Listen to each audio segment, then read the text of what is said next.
नमस्ते साथियों, मैं आपका मित्र श्रेयस आरसीएम के विनर्स के इस अध्याय में आपका दिल से इस्तकबाल करता हूं।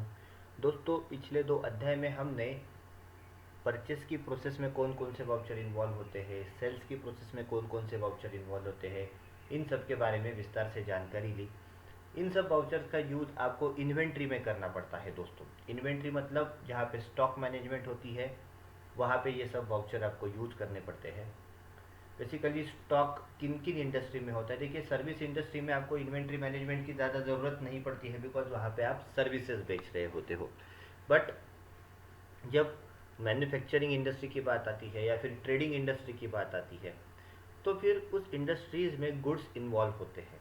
तो फिर वहाँ पे हमें गुड्स का पूरा हिसाब किताब प्रॉपरली मेंटेन करना होता है, स्टॉक का सारा हिसाब किताब प्रॉपरली मेंटेन करना होता है। तो उस केस में ये सब जो वाउचर मैंने आपको बताए, purchase order, sales order, receipt note, delivery note, rejection in, rejection out, purchase, sale, debit note, credit note, तो ये सब वाउचर हमें यूज़ करने पड़ते हैं। फिजिकल स्टॉक के भी वाउचर है, स्टॉक जर्नल भी वाउचर है। तो इन सब वाउचर्स की एंट्री हमें वहाँ पे प्रॉपरली करनी पड़ती है मेरे दोस्तों। अभी इन सब वाउचर्स की एंट्री करने से पहले आपको इन्वेंट्री मास्टर क्या होते हैं, इन्वेंट्री मास्टर किस तरीके से बनाए जाते हैं, ये आपको मालूम होना बहुत ही ज़रूरी है। जैसे देखिए दोस्तों, हमने वाउचर एंट्री के लिए लेजर्स जितने इंपॉर्टेंट होते हैं, ग्रुप जितने इंपॉर्टेंट होते हैं, हम पहले ग्रुप्स बनाते हैं अगर ज़रूरत पड़े तो, नहीं तो जो एग्जिस्टिंग ग्रुप है उसको यूज करते हैं। देन नेक्स्ट, हमें कंपलसरी लेजर्स बनाने होते हैं, विदाउट लेजर हम वाउचर एंट्री नहीं कर सकते। तो देखिए, इनको अकाउंटिंग मास्टर कहा जाता है। तो जैसे अकाउंटिंग मास्टर इंपॉर्टेंट होते हैं, वैसे ही इन्वेंट्री वाउचर में अगर आपको एंट्री करनी हो तो इन्वेंट्री मास्टर्स इंपॉर्टेंट होते हैं। इन्वेंट्री मास्टर जब तक आप नहीं बनाओगे तब तक दोस्तों आप एंट्री नहीं कर पाओगे। तो देखिए, आइए इन्वेंट्री मास्टर कौन कौन से होते हैं, किस तरीके से बनाए जाते हैं, उसके बारे में हम जानकारी लेते हैं। देखिए, हम चले जाएंगे दोस्तों क्रिएट में, बिकॉज बनाने हैं। यहाँ पे देखिए इन्वेंट्री मास्टर्स है। इन्वेंट्री मास्टर्स में पहला ऑप्शन है देखिए स्टॉक ग्रुप्स, सेकंड है स्टॉक कैटेगरी, थर्ड है स्टॉक आइटम, फोर है यूनिट और फिफ्थ ऑप्शन है यहाँ पे दोस्तों गोडाउन। तो अभी इन पांचों के बारे में जानकारी लेते हैं कि इनका यूज़ क्या क्या होता है, क्यों ये सब चीज़ें यहाँ पे यूज़ की जाती है। देखिए दोस्तों, इन्वेंट्री वाउचर जब आप बनाते हो तो सबसे पहले इम्पोर्टेंट चीज़ है यूनिट और स्टॉक आइटम। ये जो है ये मैंडेटरी है। बाकी ये जो 3 चीज़ें हैं, स्टॉक ग्रुप, कैटेगरी, गोडाउन, शायद आपने नहीं बनाए या फिर रिक्वायरमेंट नहीं है तो आप मत बनाइए, कोई दिक्कत नहीं है। बट स्टॉक आइटम और यूनिट जब तक आप नहीं बनाओगे तब तक इन्वेंट्री वाउचर की एंट्री आप यहाँ पे नहीं कर सकते। तो देखिए, यूनिट मतलब क्या होता है? अभी हम स्टॉक मेंटेन करने वाले हैं, तो ये स्टॉक को मेजर कैसे किया जाएगा? जो आइटम्स है उनको आप मेजर कैसे करोगे? तो उसके लिए ये यूनिट बनाना ज़रूरी होता है दोस्तों। जैसे कि अगर लिक्विड मटेरियल है तो आप उसे मिलीमीटर, मिलीलीटर, लीटर या फिर गैलन में आप मेजर करोगे। अगर कोई गुड्स है जैसे कि राइस वगैरह ये सब चीज़ें, तो आप उसको किलोग्राम, ग्राम, क्विंटल या फिर टन्स में मेजर करोगे। अगर कोई लंबाई वाली चीज़ है तो आप उसको सेंटीमीटर, मिलीमीटर, इंचेस, फीट या फिर किलोमीटर, मीटर इसमें मेजर करोगे। तो इस तरीके से दोस्तों देखिए, हर एक चीज़ के लिए मेजरमेंट यूनिट जो है वो अलग होता है।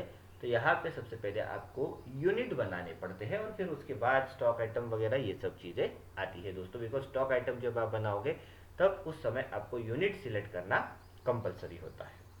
तो यहाँ पे देखिए यूनिट कैसे बनाते हैं समझ लेते हैं। There are two types of unit, first is simple unit और सेकंड इज कंपाउंड यूनिट।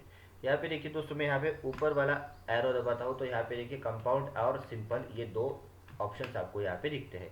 तो सबसे पहले हम सिंपल यूनिट बनाएंगे, बिकॉज जब तक आप सिंपल यूनिट नहीं बनाओगे तब तक आप कंपाउंड यूनिट भी दोस्तों यहाँ पे नहीं बना सकते हो। ओके, तो ऐसे समझिए कि अभी पहले मुझे सिंपल यूनिट बनाना है ग्राम्स। तो यहाँ पे देखिए सिंबल में मैं लिख देता हूँ GMS। सिंबल मतलब उस पर्टिकुलर यूनिट का शॉर्ट फॉर्म, तो मैंने यहाँ पे लिख दिया GMS। फॉर्मल नेम मतलब उसका लॉन्ग फॉर्म, तो मैंने यहाँ पे लिख दिया ग्राम्स। यहाँ पे कुछ क्वांटिटी कोड अगर सिलेक्ट करना है तो आप सिलेक्ट कर सकते हो। यहाँ पे देखिए GMS है ग्राम्स के लिए, तो मैंने वो ले लिया।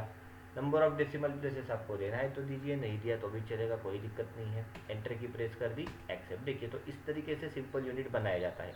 सपोज दूसरा यूनिट बनाना है मुझे किलोग्राम्स, तो मैंने यहाँ पे उसके लिए सिंबल डाल दिया KGS। फॉर्मल नेम से किलोग्राम्स। देखिए इस तरीके से मैंने उसका फॉर्मर नेम भी लिख दिया। क्वांटिटी कोड अगर आपको यहाँ पे कुछ लेना है तो आप यहाँ पे ले सकते हो। यहाँ पे देखिए क्वांटिटी कोड है KGS, नहीं है तो आप यहाँ पे बना भी सकते हो। एंटर की प्रेस कर दी, यस कर दिया। नेक्स्ट यूनिट बनाना है मुझे पीसेस, मैंने PCS लिख दिया। फॉर्मल नेम हम लिख देते हैं पीसेस, एंटर। अभी देखिए क्वांटिटी कोड यहाँ पे अगर नहीं है तो आप यहाँ पे बना सकते हो, बट है यहाँ पे देखिए PCS है, तो मैंने ये क्वांटिटी कोड ले लिया, एंटर कर दिया, ओके कर दिया। तो देखिए दोस्तों इस तरीके से यूनिट जो है, सिंपल यूनिट आप बनाते जाओगे बनाते जाओगे बनाते जाओगे। ओके, अभी कंपाउंड यूनिट क्या होता है और सिंपल यूनिट के क्या होता है। अगर मैंने कंपाउंड यूनिट नहीं बनाया तो प्रॉब्लम क्या होगा। देखिए दोस्तों, अभी ऐसे समझिए मैंने राइस परचेस किया, तो अभी किलोग्राम और ग्राम ये दो यूनिट में यहाँ पे बना चुका हूँ। ओके, अगर ऐसे समझिए कि मैंने 100 किलो राइस परचेस किया तो कोई दिक्कत नहीं आएगी, बट ऐसे समझिए मैंने यहाँ पे 100 किलो 500 ग्राम राइस परचेस किया है या फिर सेल किया है, तो उसकी एंट्री अभी नहीं होगी, बिकॉज हमने यहाँ पे ना ही कुछ डेसिमल प्लेसेस दिया है, ना ही हमने ऐसा आधा अधूरा कैलकुलेशन करने के लिए इसको बोला है। टैली को हमने बताया है कि ये नंबर कैसे एंटर किया जाएगा, बिकॉज इसमें एट अ टाइम दो यूनिट इन्वॉल्व है, 100 किलो और 500 ग्राम, तो यहाँ पे केजी भी इन्वॉल्व है और ग्राम्स भी इन्वॉल्व है। तो ऐसी एंट्री जब तक आप कंपाउंड यूनिट नहीं बनाओगे तो टैली आपको अलाउ नहीं करेगा। अगर आप 100 किलो 500 ग्राम भी डालोगे तो वो भी वो 100 किलो ही वहाँ पे लेगा दोस्तों, राउंड फिगर कर देगा। आई बात समझ में। तो अगर आपको ऐसा एट अ टाइम दो चीज़ें डालनी है डेसिमल प्लेसेस के बाद भी, अगर आपको कोई यूनिट एंटर करना है तो इन दैट केस आपको कंपाउंड यूनिट बनाना पड़ेगा। अभी कंपाउंड यूनिट कैसे बनाते हैं, देखिए यहाँ पे ऊपर चला जाता हूँ, यहाँ पे मैं ले लेता हूँ कंपाउंड नाम। अभी यहाँ पे हम बनाएंगे दोस्तों कंपाउंड यूनिट। तो कंपाउंड यूनिट बनाने के लिए सबसे पहले आपके पास सिंपल यूनिट होना ज़रूरी है। अगर सिंपल यूनिट आपके पास होगी तो ही आप कंपाउंड यूनिट बना सकोगे, नहीं तो नहीं बना सकोगे दोस्तों। अभी यहाँ पे देखिए मेरे पास ये दो यूनिट है, ग्राम्स और किलोग्राम। अभी मुझे ग्राम्स और किलोग्राम का कन्वर्जन रेशो कंप्यूटर को बताना पड़ेगा। तो जैसे मैं टैली को इसका कन्वर्जन रेशो बताऊंगा, फिर ऐसी एंट्री मैं वहाँ पे कर सकूंगा, 100 किलोग्राम और 500 ग्राम वगैरह इस तरीके की। अभी देखिए यहाँ पे सबसे पहले मुझे मांगा जा रहा है फर्स्ट यूनिट। फर्स्ट यूनिट मतलब जो बड़ा यूनिट होता है उसको आपको पहले सिलेक्ट करना है। देखिए मुझे किलोग्राम्स का कन्वर्जन ग्राम्स में करना है, तो अभी किलोग्राम बड़ा है या ग्राम बड़ा है, यहाँ पे देखिए किलोग्राम यूनिट बड़ा है, तो फर्स्ट यूनिट में मैं ले लूँगा किलोग्राम्स। जो बड़ा यूनिट होता है वो पहले आपको लेना है। उसके बाद कन्वर्जन रेशो डालना है, मतलब 1 kg is equal to how many grams, 1000 gram, तो यहाँ पे कन्वर्जन रेशो आएगा 1000। और सेकंड यूनिट मतलब जिसमें आपको कन्वर्ट करना है वो यूनिट मुझे ग्राम्स में कन्वर्ट करना है, तो यहाँ पे देखिए मैंने ले लिया GMS। तो देखिए दोस्तों इस तरीके से यहाँ पे कंपाउंड यूनिट बनाया जाता है। अभी मैंने एंटर की प्रेस कर दी तो देखिए अभी ये यूनिट बन चुका है। सो आई होप सिंपल यूनिट किस तरीके से बनाए जाते हैं और कंपाउंड यूनिट किस तरीके से बनाए जाते हैं आपको यहाँ पे समझ में आया होगा। अभी सपोज आपने यूनिट बना लिए, आपको देखने हैं या फिर बनाए हुए यूनिट में अगर कुछ चेंजेस करने हैं तो गेटवे ऑफ टैली की स्क्रीन में आ जाइए, अल्टर में चले जाइए। अल्टर में जाने के बाद यहाँ पे देखिए अगेन यूनिट ऑप्शन होता है, यूनिट पे ऊपर क्लिक कर दीजिए। तो जितने यूनिट आपने बनाए होंगे ये आपको यहाँ पे दिखाई दे रहे हैं। देखिए GMS है, KGS है, केजीज ऑफ 1000 ग्राम से जो हमने कंपाउंड बनाया है, और PCS भी आपको दिखाई दे रहा है। जिसके ऊपर आप एंटर करोगे वो यूनिट आपके सामने फिर से ओपन हो जाएगा। अभी उसमें जो चेंजेस करने हैं वो आप यहाँ पे दोस्तों आराम से कर सकते हो। सो इस तरीके से यूनिट बनाए जाते हैं। अभी यूनिट के बाद नेक्स्ट चीज़ होती है, देखिए दोस्तों गोडाउन्स। गोडाउन मतलब स्टॉक स्टोर करने के लिए जगह, मटेरियल जहाँ पे स्टोर किया जाता है उसे हम बेसिकली गोडाउन कहते हैं दोस्तों। वेयर हाउस भी आप उसको कह सकते हो, आप स्टोर भी कह सकते हो। ओके, अगर आपके पास मल्टीपल गोडाउन्स है और आपको गोडाउन वाइज सब स्टॉक मेंटेन करना है तो आपको यहाँ पे गोडाउन बनाने पड़ेंगे। किस तरीके से गोडाउन बनाए जाते हैं, देखिए दोस्तों मैं यहाँ पे गोडाउन पे क्लिक करता हूँ। बाय डिफ़ॉल्ट मेन लोकेशन नाम का गोडाउन ऑलरेडी होता है। अभी हम यहाँ पे कर देंगे क्रिएट। अभी ये ऐसे को पूछ रहा है बिकॉज मैं अल्टर में हूँ। अगर आप यहाँ पे क्रिएट में चले जाओगे और यहाँ से गोडाउन ले लोगे तो सीधा आपके सामने यहाँ पे फॉर्म ओपन हो जाएगा। यहाँ से क्रिएट न्यू कर दीजिए, यहाँ पे फॉर्म ओपन हो जाएगा आपके सामने। तो अभी हमें यहाँ पे गोडाउन बनाना है दोस्तों। ऐसे समझिए कि मेरा एक गोडाउन है मुंबई में, तो मैंने यहाँ पे लिख दिया मुंबई। वेयर हाउस, एंटर की प्रेस कीजिए और यस कीजिए। और दूसरा मेरा है पुणे में, पुणे वेयर हाउस। तो देखिए दोस्तों, इस तरीके से मैंने यहाँ पे 2 गोडाउन्स बना दिए।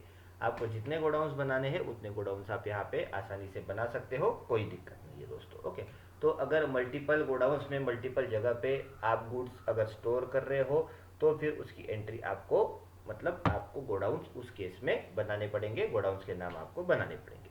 तो यूनिट कैसे बनाते हैं, गोडाउन कैसे बनाते हैं, ये आपको यहाँ पे प्रॉपरली समझ में आया होगा।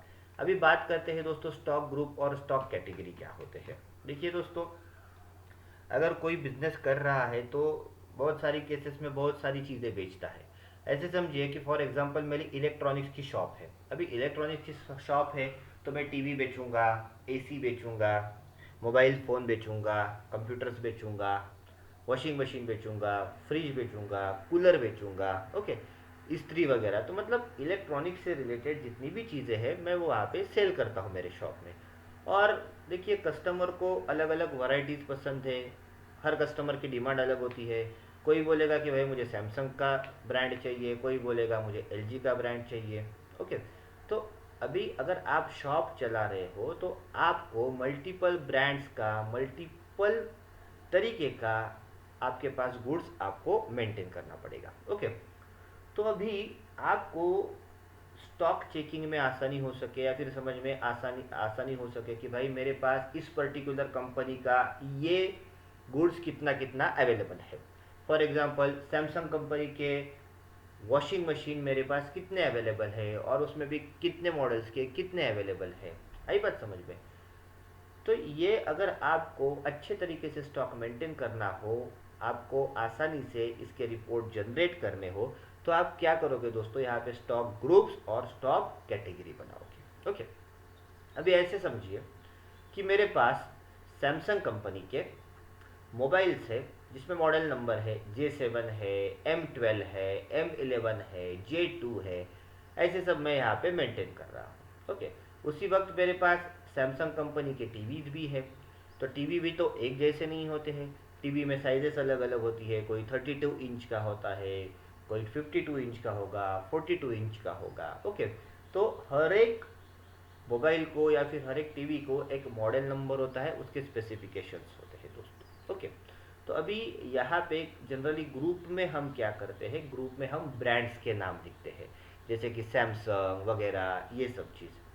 कैटेगरी में हम क्या करेंगे कि एग्जैक्टली किस कैटेगरी का वो आइटम है, जैसे कि मोबाइल फ़ोन है या फिर टीवी है, एग्जैक्टली क्या है। ओके, तो वो हम वहाँ पे ले लेंगे कैटेगरी में। और एग्जैक्टली स्टॉक आइटम मतलब वो मॉडल नंबर रहेगा, हर एक आइटम के ऊपर उसका स्पेसिफिकेशन, उसका मॉडल नंबर दिया होता है, वो हो जाएगा हमारा स्टॉक आइटम। अभी ऐसे समझिए कि मेरे यहाँ पे मैं सैमसंग कंपनी का मोबाइल बेचता हूँ M12 जिसका मॉडल नंबर है। तो यहाँ पे देखिए दोस्तों, अभी स्टॉक ग्रुप आएगा मेरा यहाँ पे सैमसंग। तो हम स्टॉक ग्रुप कैसे बनाए जाते हैं, देखिए स्टॉक ग्रुप के ऊपर क्लिक करता हूँ, यहाँ पे ऑप्शन आ जाएगा, यहाँ पे मैंने लिख दिया सैमसंग। तो देखिए इस तरीके से मेरा ये स्टॉक ग्रुप हो गया, इसको मैं प्राइमरी रखता हूँ। यहाँ पे पूछा जाएगा should quantities of item be added, मतलब ये जो ग्रुप आपने बनाया है सैमसंग, क्या इसमें क्वांटिटीज ऐड होनी चाहिए। यहाँ पे यस कर दीजिए, एंटर की प्रेस कर दीजिए, बस। ओके, तो देखिए ये ग्रुप बन गया। उसी के साथ मेरे पास LG कंपनी का भी मैं सब माल रखता हूँ, गुड्स रखता हूँ, तो मैंने यहाँ पे लिख दिया दोस्तों LG। तो ये हो गई मेरे यहाँ पे सेकंड ग्रुप। ओके, तो देखिए दोस्तों, इस तरीके से आप ग्रुप्स को बनाते जाओगे। ओके, तो मैंने यहाँ पे 2 ग्रुप बना लिए, एक बना लिया सैमसंग, दूसरा बना लिया LG। अभी ग्रुप बनाने के बाद नेक्स्ट आएगी स्टॉक कैटेगरी। सैमसंग कंपनी के क्या क्या आइटम्स मैं मेरे पास रखता हूँ उनकी कैटेगरी, LG कंपनी के क्या क्या आइटम्स मैं रखता हूँ उनकी कैटेगरी। तो देखिए दोस्तों, हम यहाँ पे स्टॉक कैटेगरी ले लेंगे। अभी सपोज इन दोनों कंपनीज के मैं मोबाइल बेचता हूँ, तो मैंने यहाँ पे ले लिया फर्स्ट कैटेगरी मोबाइल, स्मार्टफोन भी बोल सकते हो। दूसरी बात, मैं यहाँ पे उनके टीवी बेचता हूँ, तो मैंने यहाँ पे ले लिया दोस्तों टीवी। उसके बाद मैं वॉशिंग मशीन बेचता हूँ, तो मैंने यहाँ पे ले लिया वॉशिंग मशीन।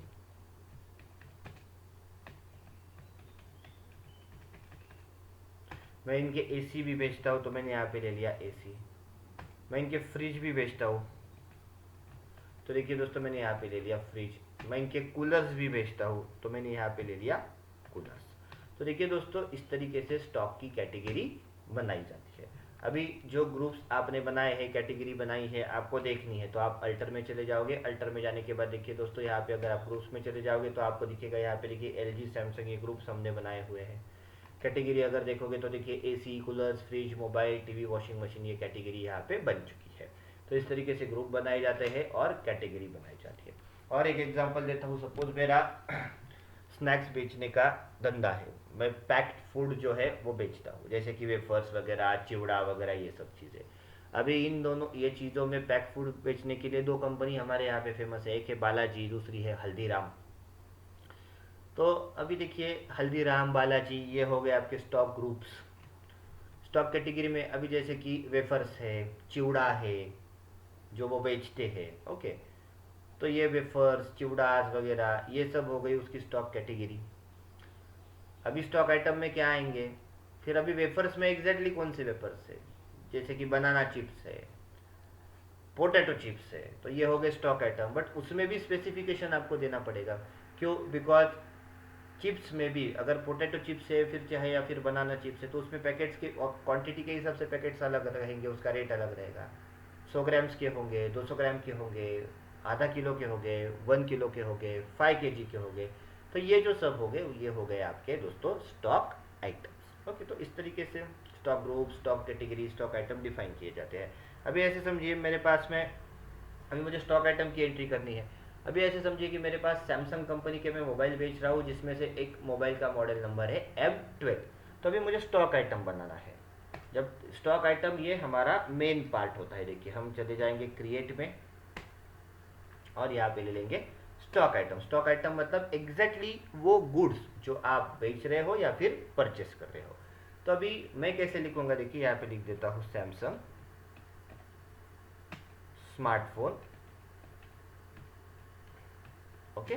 और यहाँ पे मैं लिख देता हूँ उसका मॉडल नंबर M12। ये हो गया दोस्तों मेरा स्टॉक आइटम। सिर्फ अगर M12 लिखूंगा तो मेरे स्टॉक में सिर्फ M12 यही नाम दिखाई देगा। बट हमें फिर कैसे पता चला कि भाई ये M12 क्या है, किस कंपनी का है, किस कैटेगरी का है, मतलब क्या है एग्जैक्टली, टीवी है, मोबाइल है, वॉशिंग मशीन है, किस कंपनी का है ये पता नहीं चलेगा। इसलिए मैंने ये इस तरीके से मैं इसका नाम लिख दिया सैमसंग स्मार्टफोन और उसका मॉडल नंबर क्या है M12। तो ये हो गया मेरा एक्चुअल स्टॉक आइटम जिसको मैं खरीद रहा हूँ या फिर जिसको मैं बेच रहा हूँ।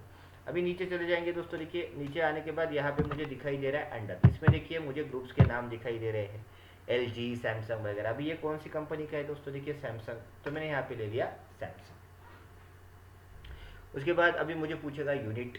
यहाँ पे एक चीज़ आपको समझ लेनी है कि स्टॉक आइटम के लिए यूनिट आपको कंपलसरी सिलेक्ट करना है। अगर आप गलती से यहाँ पे यूनिट सिलेक्ट करना भूल गए तो दोस्तों आप वाउचर एंट्री करते समय उसकी क्वांटिटी नहीं एंटर कर पाओगे। तो इसलिए स्टॉक आइटम जब आप बनाओगे तो यूनिट सिलेक्ट करना कंपलसरी होता है।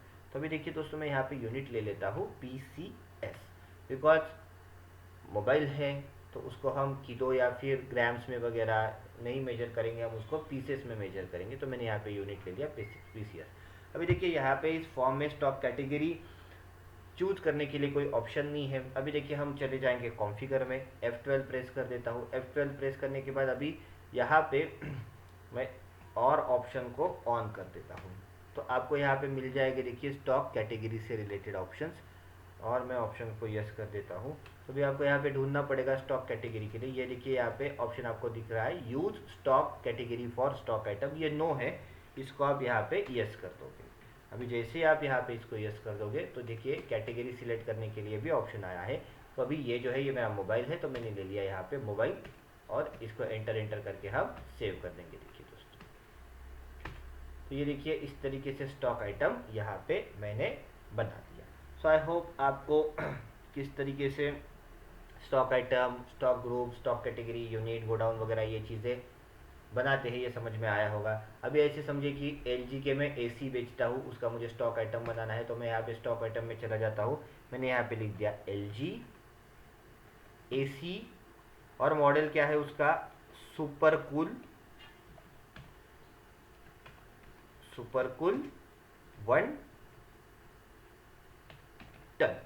ओके, तो देखिए सुपरकूल 1 टन करके वो मॉडल नंबर है। तो देखिए इस तरीके से मैंने अभी पूरा स्पेसिफिकेशन लिख दिया। ये हो गया मेरा स्टॉक आइटम अंडर। अभी देखिए कौन सी कंपनी है, एलजी, तो मैंने एलजी के अंडर डाल दिया। क्या है, एसी है, तो मैंने यहाँ पे एसी ले लिया। यूनिट हो गया इसका पीसेस। देखिए दोस्तों, तो इस तरीके से मैंने ये सेकंड स्टॉक आइटम यहाँ पे बना दिया। अभी ऐसे समझिए कि मेरी ग्रोसरी स्टोर है। अभी ग्रोसरी स्टोर में मैं क्या करता हूँ, राइस वगैरह, गेहूँ वगैरह ये चीज़ें बेचता हूँ। तो भी मैं यहाँ पे स्टॉक आइटम बना रहा हूँ, देखिए राइस। ओके, राइस में भी कौन सा राइस है, बासमती राइस है वगैरह वगैरह, ये सब चीज़ें आप यहाँ पे ले सकते हो। अभी इसमें कुछ ब्रांड नहीं है, लोकल ब्रांड का मैं बेचता हूँ, तो मुझे यहाँ पे ब्रांड नहीं लेना है तो मत लीजिए, कोई दिक्कत नहीं है।